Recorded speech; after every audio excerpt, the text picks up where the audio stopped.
Bonsoir, Bandeko. Naye poto solo là. Encore les lots.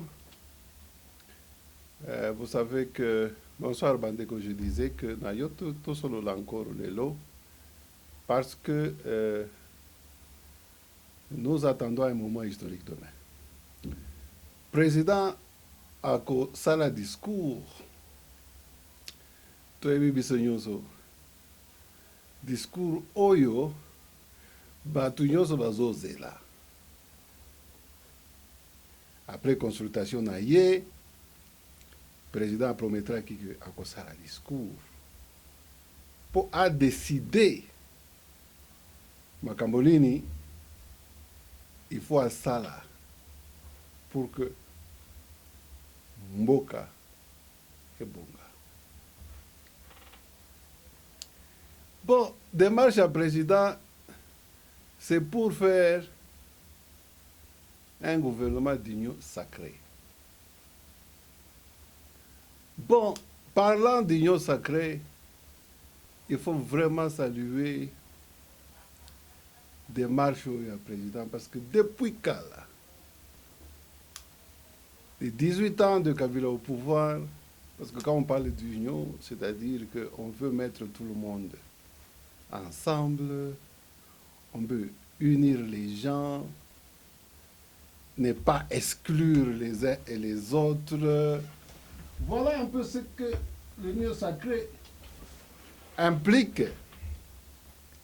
Donc, et à notre grande satisfaction, Tomoni est vraiment leader, Lokola Lamuka, Nabatu Lokola, Bati Lukwebo, qui ont répondu favorablement.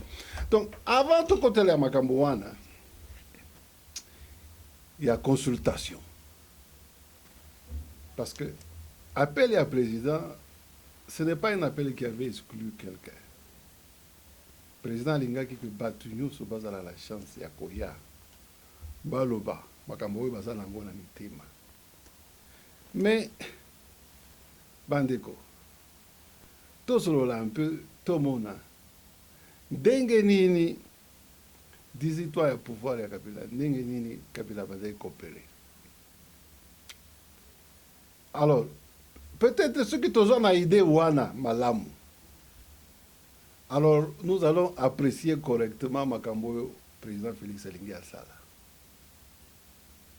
De quoi s'agit-il vraiment union sacrée? Je vais vous dire que c'est vraiment challenge mogoya monene, et ça démarcation mogoya monene par rapport à la politique de expérimental qui période ya Kabila. Démarcation monene.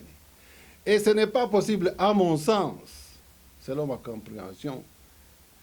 Bon, mon souhait aurait été différent, c'est-à-dire, ce n'est pas possible que Kabila, FCC, PPRD puisse endosser la démarche du président, parce que c'est une démarche qui cherche à unifier, à intégrer tout le monde, à n'exclure personne. Parce que la démarche de PPRD, c'est la démarche de Kabila. Si on doit tenir compte de l'aspect de l'occupation, parce que l'occupation est représentée par des acteurs non les moindres, comme Rouberois et Nyarugabo. Vous avez entendu comment ils sont montés au créneau. Et les Kadoko comme Barnabé qui menacent le pays d'aller en guerre et même qui menacent le président de mort. Parce que vraiment, Eza règne, il y a Bakadogo, RCD Goma, PPRD, donc Esankisi Batou, vraiment des gens de tous bords. Donc, je voulais dire, vraiment s'attendre à ce que Kabila ait répondu même à l'appel de consultation, à l'appel de l'Union sacrée. Ah, parce que démarche à Kabila n'a pas perdu. Ce qui s'y koyo toujours mona parce que secret nyonso et bimili banda pour que tu comprennes le biso congolais. qu'au fait, comme les autres l'ont toujours dit, nous sommes dans un pouvoir vraiment qui a plusieurs têtes. Nous étions dans un pouvoir, le temps de Kabila, je veux dire, qui avait plusieurs têtes. Donc vous avez Kabila là-bas, qui prétendait représenter une nouvelle organisation qui peut perdre, un nouveau parti qui peut perdre, mais vous avez les Roubero là-bas, RCD Goma, qui se sont battus contre Kabila le père, et qui avaient divisé le pays sous Kabila le père, parce qu'ils étaient venus tous d'Afdel, mais ceux-ci sont partis parce qu'en désaccord avec Kabila le père. Ils sont allés occuper l'Est, et même les Minembwe là-bas où ils en faisaient un quartier général pour attaquer le Congo. Alors je disais que vous avez ce monstre-là à plusieurs têtes. RCD Goma là-dedans. Et derrière ces gens, RCD Goma et tout ça, vous avez le Rwanda et Kagame. Parce qu'en fait, AFDL qui a engendré FCD, RCD qui accompagne Kabila au pouvoir, parce que quand vous regardez derrière Kabila, tout le temps, il y a toujours le Bérois. Dernièrement, il y a ce monsieur ici qui est venu de la Tanzanie, un envoyé, non, pas de Tanzanie, qui est venu du Kenya, apparemment avec un message pour essayer de concilier les désaccords entre Félix et Kabila, parce que le Kenya aurait joué un rôle important dans cet accord, apparemment. Et vous voyez que quand le monsieur était à Kingakati, et vous voyez derrière lui, c'était Roubaix-Roy. Même quand on a vu à l'époque Kabound, après leur rencontre avec les Kabila, il y avait qui encore qui le faisait même marcher sur le cheval, c'était encore Roubaix-Roy. Donc Bandeko. Il faut d'abord tout identifier. On a affaire à quel genre de politique? Quelle est la nature de ces politiques qui, n'est-ce pas, aujourd'hui, font problème et blocage au président Félix? Alors nous comprendrons leur politique. Nous saurons à quoi nous attendre. Alors moi, je voudrais indiquer, sans jambage, que nous avons ce monstre-là, à plusieurs têtes, qui, au fait, a des agents rwandais à l'intérieur, qui dictent la politique au Congo et qui dictent ça à Kabila. Donc Kabila est le pion majeur des Rwandais. Et étant une minorité qui cherche à s'imposer au Congo, ces gens ne cherchent pas malheureusement l'unité des Congolais. Ils cherchent la division. Parce que je vais vous faire un peu réfléchir. Vous savez, sous Kabila, je vais parler particulièrement des Kassaïens. Vous savez, à l'époque de Kabila, il y avait les gens comme les Tchalamouana, les Bochab et beaucoup d'autres Kassaïens qui étaient autour de Kabila. Mais vous saviez, il y avait même cette organisation ici de Grand Kassai qui existait à l'époque avec les Tchalamouana. Ils avaient fait même une grande réception quand Kabila était passé, je crois, en 2011. Et chaque fois, ils ont fait des grandes réceptions. Et vous allez voir qu'à ces réceptions là-bas, venaient les gens comme les Kengo Andondo et autres. Donc, je voulais dire que, donc, ils ont choisi un groupe de Kassaïens. Je prends l'exemple du Kassaïen, vous m'excusez, mais c'était le cas pour toutes les régions. C'est-à-dire, ils arrivent dans une région, ils font une sélection des gens avec lesquels ils vont aller au mangeoire. Les gens qui vont se mettre au pouvoir avec eux, qui vont partager le pouvoir avec eux. Et ça, ceux qui payent le prix, c'est le peuple qui est abandonné à lui-même. C'est-à-dire, si ce sont les Kassaïens, abandonnés à eux-mêmes. Si ce sont les Bakongo, abandonnés à eux-mêmes. Si ce sont les Bangala, abandonnés à eux-mêmes. Ils prennent une poignée de gens comme les... Par exemple, chez les Bangala, on peut prendre quelqu'un comme Makila, on prend les gens chez les Bakongo comme ce type ici qui était président de l'Assemblée, c'est Minaku. Ces gens là-bas mangent, mais quand vous allez dans leur région, il n'y a rien. Et derrière tout ça, c'est le Rwanda qui ne fait que exceller. À part un peu le Katanga qui bénéficie beaucoup parce que, apparemment, étant la région de Kabila. Alors que son origine, encore katangaise, est vraiment portée à controverse. Donc je disais que la démarche de PPRD, tout ce temps, et d'ailleurs la Constitution avec la subdivision en 26 provinces, montre que leur politique s'était divisée davantage pour bien régner. C'est comme ça que vous aviez, je parlais du Kasaï, je disais que vous aviez des gens comme les Tchalamouana, les Bochab, ce sont des gens qui se foutaient totalement du sort des Kassaïens. Les gens comme Ngoï Kassanji, sous Ngoï Kassanji, il y a eu encore une exode terrible des Kassaïens qui étaient obligés de se réfugier dans d'autres régions pour sauver leur vie. Et ça ne disait du tout rien à Kabila. Tant que ces gens aussi étaient satisfaits par Kabila, et de manière personnelle, eh bien, c'était correct, c'était la bonne politique. Voilà la politique que Kabila a pratiquée jusque-là. Alors, le danger, c'est quoi? Maintenant, aujourd'hui, tout le monde parle sur les réseaux sociaux. Kabila devrait aller à Lubumbashi. Kabila devrait aller au Katanga. Depuis une semaine, 2 semaines, il tente d'y aller. Mais encore plus, hier et aujourd'hui, sa tentative d'aller à Lubumbashi a interpellé beaucoup de gens. Parce que vous savez, aller à Lubumbashi pour quelqu'un qui prône déjà une politique de division, alors que c'était l'homme qui était prétendu et qui prétendait dans sa politique que lui avait réussi à réunir le Congo, ou le Congo à l'époque, lui qui venait de AFDL, de RCD Goma, qui étaient même les gens qui avaient occupé l'Est du Congo, donc qui avaient ainsi divisé. Donc la même personne là-bas pouvait se prétendre d'être la personne qui unissait les Congolais, alors que c'était seulement un mensonge bien monté, c'était une politique bien réussie et bien jouée, et malheureusement, par la complicité inconsciente des gens dans chaque région, des recrutés dans chaque région. Alors je voulais dire, aujourd'hui nous parlons de l'union sacrée, parce que le Félix Tshisekedi appelle à l'union de tous les Congolais pour sortir le pays de la situation de blocage dans lequel la coalition FCC cache la mise. Parce que FCC ne l'entend pas de cette oreille de laisser le président Félix diriger et faire son programme librement. Il s'interpose au lieu de collaborer. Donc je disais que le départ de Kabila pour le Katanga, eh bien c'était un mauvais signal. En tout cas pour moi, je ne peux pas être en train de rêver. Parce que c'est une occasion en or comme celle que Mobutu avait eue. Pour bloquer la conférence nationale, il fallait qu'il convoque Kyungu à Badolit et il fallait qu'il divise l'union sacrée à l'époque et utiliser Kyungu pour une campagne à l'époque tribale afin de diviser Kassaïen et Katangais. C'est comme ça que Mobutu essayait de récupérer le pouvoir. Et c'est une politique qui a été utilisée aussi en 1960 après l'indépendance. Et c'est la politique que Kabila a utilisée pendant les 18 ans, prétendant pourtant aux yeux de la communauté internationale qu'il était unificateur.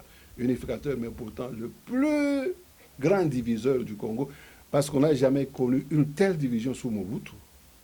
On l'a connu, une division pire. Aujourd'hui, le tribalisme, c'est vraiment ancré à la moelle épinière au Congo. Le Congo, aujourd'hui, est devenu plus tribaliste qu'il l'était du temps de Mobutu. Plus divisé qu'il l'était du temps de Mobutu. C'est lui qui pensera vraiment le contraire, je m'excuse. Donc c'est quelqu'un qui n'a pas les pieds et la tête au Congo. Donc je disais le départ de Kabila à Lubumbashi, à la veille du discours, mes frères. Si c'est quelqu'un qui avait le souci de l'unité du Congo, il serait resté à Kinshasa.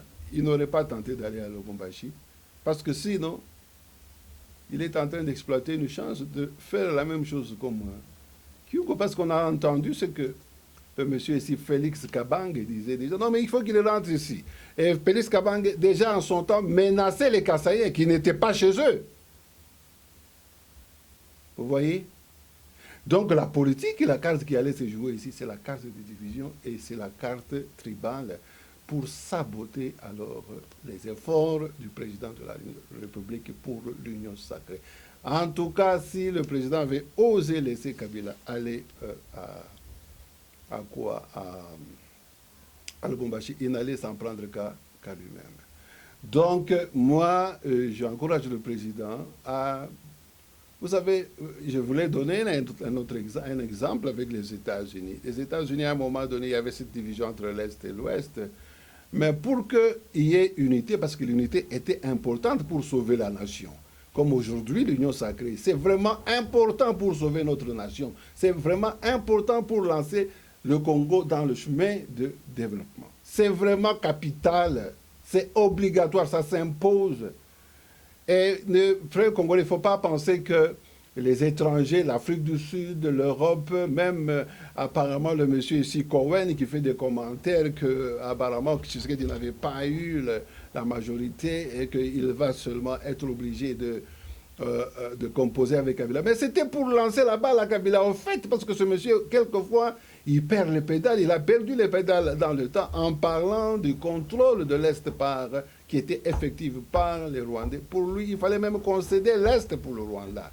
Donc nous devons faire attention quand nous écoutons les étrangers, parce que même s'ils prétendent être nos partenaires, ces gens ne font jamais un effort et ne vont jamais accepter que nous parlons un langage des gens qui ont compris l'importance de l'unité et qui mettent au cœur de leur politique l'unité de la nation. Parce que unis, nous serons forts.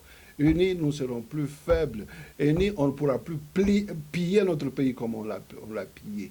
Or, malheureusement, il se retrouve que FCC se retrouve avec qui RCD Goma là-dedans. RCD Goma, c'est le parti satellite de Kagame au Congo. C'est eux qui imposent l'agenda rwandais au Congo pour piller les richesses du Congo et pouvoir développer le Rwanda.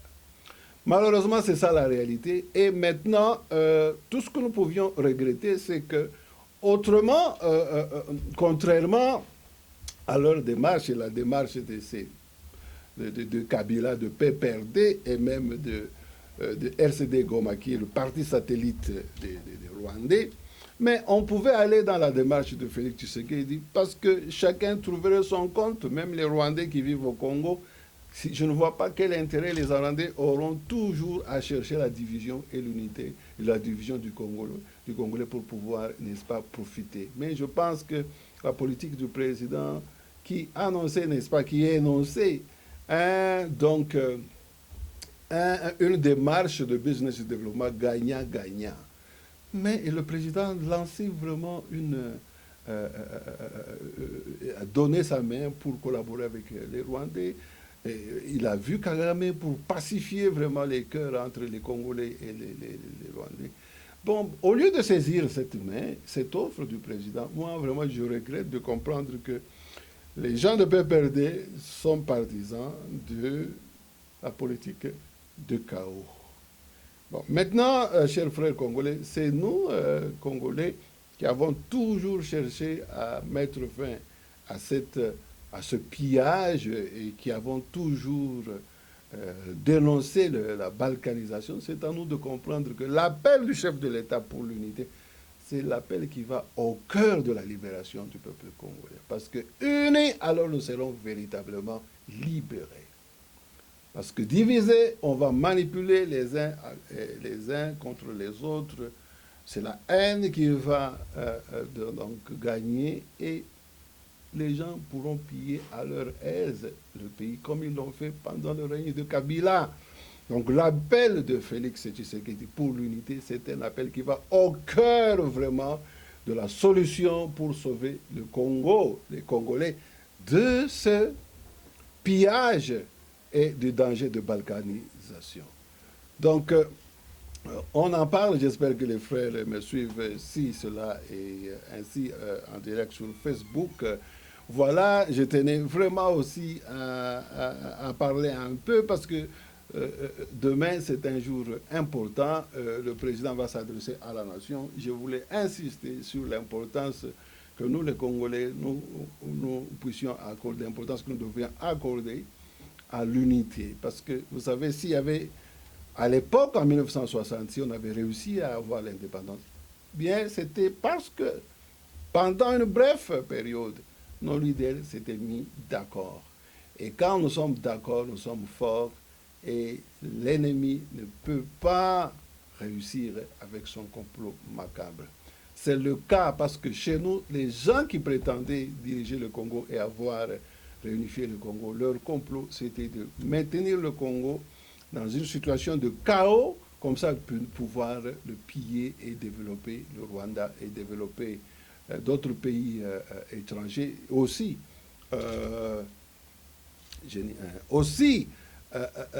Donc servir comme comme agent de la communauté internationale des multinationaux qui participent au pillage et qui mettent notre pays en danger de balkanisation. Donc je voulais dire, chers frères et sœurs, la journée de demain, c'est vraiment une journée capitale. C'est une journée qui doit interpeller tous les Congolais, que nous devons prendre conscience de combien important l'appel à l'unité est pour le peuple congolais, l'appel lancé par le président de la République. Donc, peuple congolais, vraiment recevez cet appel avec un cœur ouvert, parce que cet appel à l'unité, c'est la solution qu'il nous faut pour pouvoir sortir, n'est-ce pas, du danger de continuer à être pillé de manière continuelle et perpétuelle par les voisins qui envient nos richesses et qui se foutent, qui ne sont pas sensibles à la mort, à la destruction de la mort des Congolais et à la destruction de notre patrimoine. Donc voilà, demain, un jour vraiment important, le président de la République s'adresse à la nation. Je suis content que l'ancien président Kabila soit resté à Kinshasa. Au moins, il pourra suivre le plan de sortie de crise que le président aura annoncé demain, et si possible, parce que le président ne l'a pas exclu dans une collaboration à venir pour cette union sacrée. L'union sacrée, ça implique, contrairement à ce que nous avions vécu sous Kabila, c'était l'exclusion, la division. Il y en a d'autres qui étaient bannis, qui n'avaient pas le droit à la parole. Mais ici, le président Félix dit, tout le monde a droit à la parole. Vous voyez, il y a des gens qui ont défilé au Palais des Nations, les chauffeurs, les gens qui vendent les bilangas, les musiciens, les artistes, en tout cas, toutes les différentes couches de notre communauté étaient représentées. Et vous voyez quel beau exemple. Hier, il y a eu cet incident et tout le monde en parle dans les réseaux sociaux. Le motard qui est tombé, vous voyez ce que le président a fait. Il est descendu de sa voiture, il a arrêté son cortège. Oh, quel sacrifice, quel amour, quel attachement pour le peuple pour lequel il était élu et pour le servir. Donc quelqu'un qui est prêt même à mettre sa vie en danger pour aller sauver un motard. Si c'était du temps de Kabila, on avait tué Armand Tangoulou, on l'a tiré, mais écoutez, le cortège est parti. Et il y a eu beaucoup, même du temps de Kabila, des dignitaires de FCC qui avaient, par des accidents, donc causé la mort à beaucoup d'enfants. Ces gens-là n'ont jamais eu gain de cause de justice et on a laissé leur dossier comme ça. Voir un président qui a vraiment cette sensibilité de s'occuper même des plus pauvres, des plus démunis. Vraiment un président dont le cœur est proche de son peuple. Donc l'unité, c'est vraiment capital. C'est au cœur du salut pour le Congo. Sans unité, il n'y a pas de salut. Donc cette unité n'exclut pas du tout Kabila. Si Kabila est exclu, c'est-à-dire il s'est exclu lui-même, c'est-à-dire il ne veut pas l'intérêt du peuple congolais, il veut son peuple, son propre intérêt et l'intérêt du groupe qui est derrière lui, qui continue à vouer seulement loyauté à sa personne et à leur parti.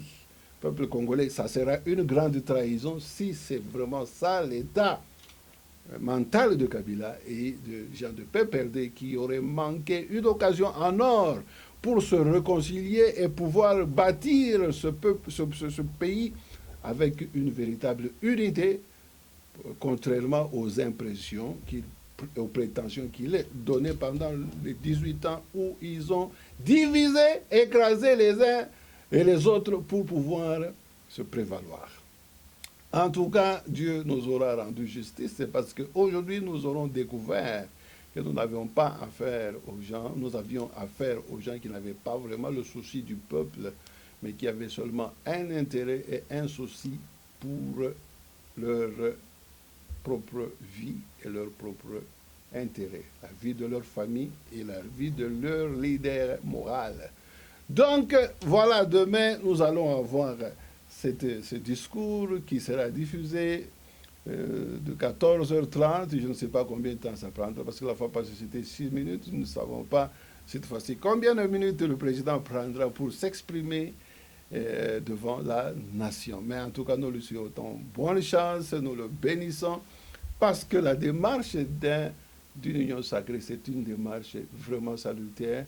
Comme le président avait commencé son mandat en mettant tout dans les mains de Dieu, je pense que vouloir renforcer sa gouvernance par l'unité sacrée ou par l'union sacrée, c'est encore appeler la contribution divine ou la participation divine dans sa gouvernance. Quelque chose à saluer parce que la majorité des Congolais semblent être des croyants et qui veulent mettre une place de Dieu dans leur vie et même en politique. En tout cas, le président peut-être pendant les deux années ici déjà au pouvoir, il a été empêché de faire les choses comme il l'entendait. Mais aujourd'hui, c'est une occasion et une chance pour pouvoir récupérer le bâton de leader et conduire le pays selon la vision que Dieu lui a donnée. L'unité, c'est vraiment au cœur de la force. L'unité, ça va vraiment créer que les gens puissent s'aimer parce que chez nous, les Congolais, non, nous ne nous aimons pas les uns les autres. Et si au niveau de donc celui qui est à la tête de l'État, la personne prêche l'unité et prêche l'amour, notre pays ne fera que émerger. Donc, peuple congolais, ce n'est pas le moment de se voir cet appel qui est au fait un appel de Dieu. L'unité, c'est l'amour. L'unité, c'est l'humilité. L'unité, c'est la force. L'unité, donc on mettra fin au pillage. Parce qu'ensemble, on sera fort. Et les gens qui pillent notre pays n'auront plus la possibilité de continuer à le faire. Parce qu'ils ne vont pas utiliser une poignée d'hommes pour trahir et affaiblir notre sécurité.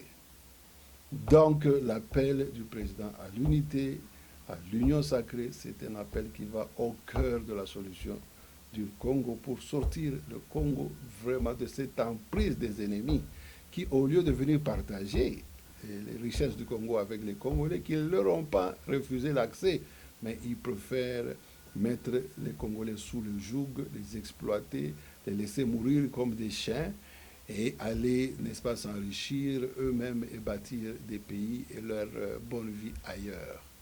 Non, ça, ce n'est pas acceptable. Nous, peuple congolais, on ne s'est pas battu pour avoir l'indépendance et mériter un tel sort. Si nous sommes un peuple accueillant, mais ce n'est pas pour mériter un tel sort. Donc le moment est venu. C'est vraiment un rendez-vous avec l'histoire, peuple congolais. Celui qui va être contre, je pense, l'unité, il aura trahi le pays. Parce que sans l'unité, on ne peut être que on ne peut être qu'un ennemi du Congolais. Si on ne veut pas l'unité, mais on ne peut être que l'ennemi du Congolais. Parce que ceux qui veulent la division du Congolais, ce sont nos ennemis. Parce que ainsi divisés, ils pourront manipuler les uns les autres, continuer à voler et à mentir. Donc, que Dieu puisse vraiment nous aider et nous bénir. Nous attendons le grand rendez-vous demain et on aura encore à parler, mais que ceux qui continuent, je ne sais pas, jusqu'en ce moment, qui continuent à insulter dans les réseaux sociaux, à passer leur temps, à insulter, à dénigrer le président de la République qui, au fait, a lancé un appel qui est vraiment sérieux, qui est important pour sauver le pays, l'appel à l'unité. Si de telles personnes n'ont pas compris que cet appel, c'est ça la solution, attendue par tous les Congolais pour sauver notre pays, contre la balkanisation, contre le pillage. Si ces gens-là n'ont pas compris, eh bien, il n'est pas encore trop tard, avant que le président ne parle, ou même quand le président aura parlé, qu'il continue, qu'il fasse un effort pour comprendre qu'il ne faut pas qu'il manque de bateaux cette fois-ci, sinon ils ne s'en prendront que à eux-mêmes. Donc, un grand rendez-vous demain à 14h30. Nous tous nous serons devant nos télévisions pour suivre le président en direct. Merci beaucoup. Bonne soirée chez vous et on se rencontre encore bientôt. Merci.